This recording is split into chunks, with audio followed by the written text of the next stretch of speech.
the Nationalian Talks, a podcast where we discuss the lessons, values, and experiences that shape every true Nationalians. Yan. Partner, di ka pa nagpapakilala. Partner, my name is Emilio Vainsi Galitis. At ako naman si Dexter M. Alvarez.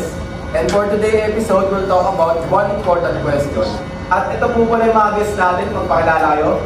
Ludo Manuel C. Aldea, sa Grande Yes. Joshua James Remo. Babalik tayo ulit sa tatanong ko.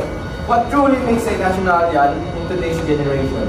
Para sa akin, ang tunay na nasyonalyan ay yung kung sino yung ang nagpapakita ng disiplina, responsibilidad, at respeto both inside and outside the school.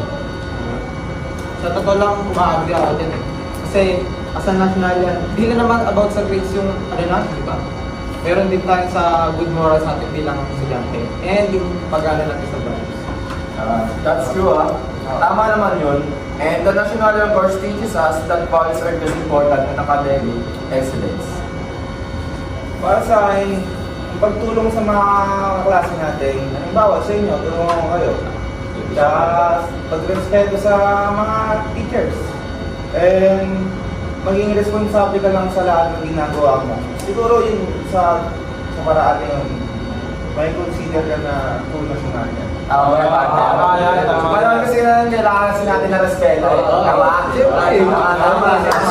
Partner, speaking of the values, this connects to one of our lesson about dynamic Philippinism. Ano, tanongin mo ba yung partner? Tanongin mo na yan, partner. Ito pala yung tanong ko sa iyo.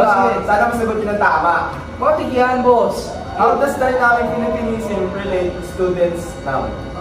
Para sa ang dynamic Philippinism ay ang nagtuturo sa atin na makapag-adapt sa modern changes while still keeping Filipino values alive. Sabihin yung mga estudyante natin ngayon is very influenced ng technology and social media. Pero, kahit gano'n, dapat meron pa rin tayo bayanihan. Like, napaka-importante sa ating mga Pilipino. Dahil kultura natin yan, di ba? Partner, ha? Aisha. Tama.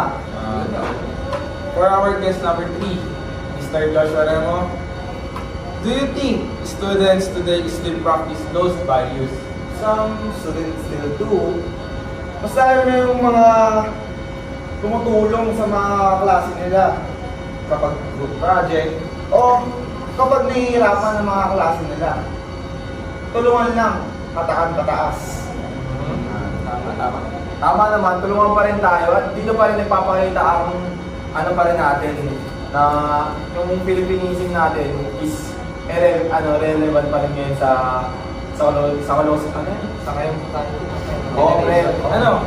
Bakit na ba makakasagot? Dadako na tayo sa ating next lesson.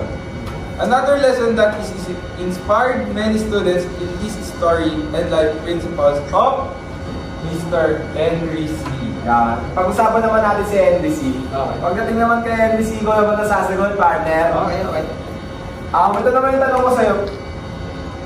What lesson from Henry C inspired you the most? Para sa akin lang is yung perseverance ni MC. Like, napakarami na napagdaanan nito eh. Pero sa pinakauli, hindi pa rin siya nag-give up. So, para sa akin lang as a nationalian, sana ma-inspire tayo sa perseverance and hardship ni Henry C.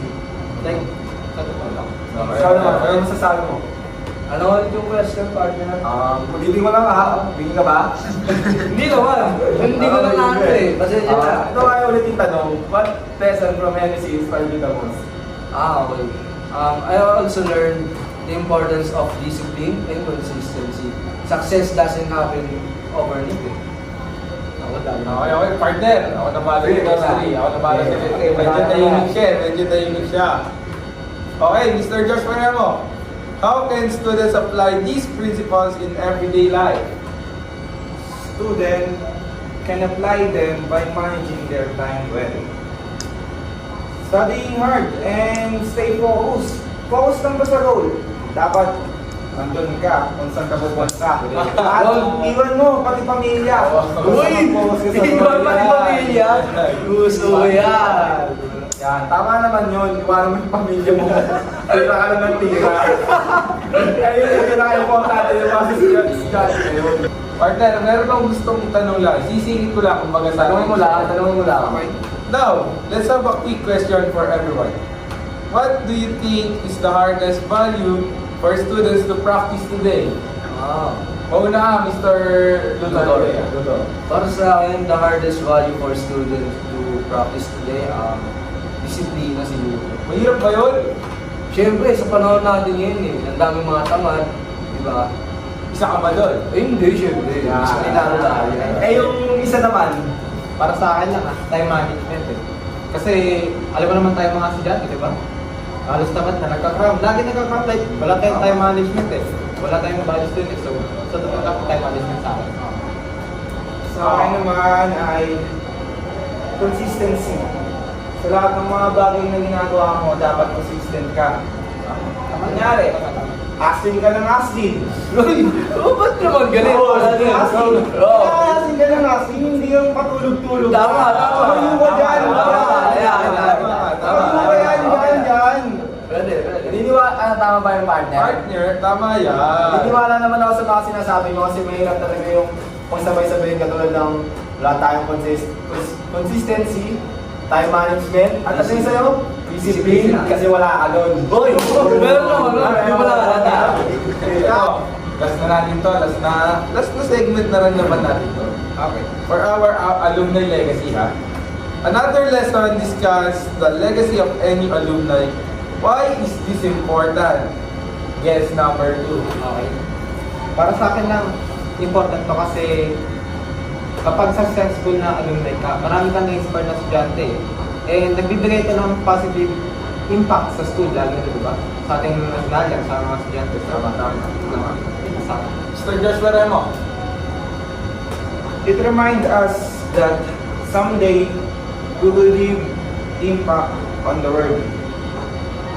Makakaiwan tayo ng impact sa mga estudyante. Oo! Magaling! Magaling! May iwan kang bakas ng sapatos mo sa mga nilakaran mo. Tama ka. Eh, ikaw. Partner, wala yan. Wala ba yan? Partner, Wala ko masabi yan eh. pwede ba sabay tayo pag ganun para yung cortina natin, dadako na tayo sa Eh, sunod eh. Ito tayo. 1, 2, 3, Wala si Karakula. Cortina o yung papel? Ano? Okay, binuksan na. Okay. Kinisay. Mamaya na yung papel mo. Para sa ating conclusion, mga mahal naming participants. Ito na ang finale. Ito na yung tinatawag na final destination. So, ito na nga. I-discuss natin ngayon kung ano ba talaga yung true nationalism at sa bakit importante ito sa academic natin. It also about discipline, responsibility, leadership, and Filipino values. Stop ka na. Sige na. Sa akin lang is lesson from tayo nating Philippine and ma-inspire tayo kay NTC sa mga internships. Okay na. Baka malalim pa pagkuhaan mo. Mr. Joshua Remo. And as a future graduate, we should continue the legacy that being responsible nationalian. Continue natin yung mga nasimulan ng ibang tao. Continue mo din yung nasimulan mo bilang isang nationalian. Doon. Okay. Luther Diaz and Joshua Remo, thank you for your cooperation. And that's it. Thank you for listening to Nationalian Talks. We hope this podcast inspired you to become better at better at better. Sabay-sabay tayo. Sabay-sabay tayo. 1, 2, 3. Yung ano papel? Dadating ba yung Ahmed!